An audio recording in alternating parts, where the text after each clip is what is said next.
Înainte de a începe, te rog să reții un aspect extrem de important. Dacă te confrunți cu violența, nu este niciodată vina ta. Meriți să te simți în siguranță și să ai control asupra deciziilor legate de tine și de corpul tău. Dacă tu sau o femeie ori fată pe care o cunoști ați fost victime ale abuzului sau violenței, există diverse servicii disponibile pentru a oferi sprijin și ajutor.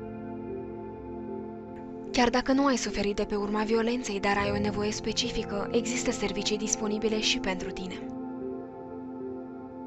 Prestatorii de servicii care lucrează special cu femeile și fetele din comunitatea ta pot fi o sursă importantă de informații și te pot ajuta să identifici necesitățile și modul de a le aborda. Verifică serviciile disponibile în apropierea ta făcând click pe linkul de mai jos sau pe butonul Găsește servicii de pe platformă. Reține, nimeni nu ar trebui să sufere din cauza violenței, iar fiecare experiență individuală este importantă. Meriți să fii crezută și susținută.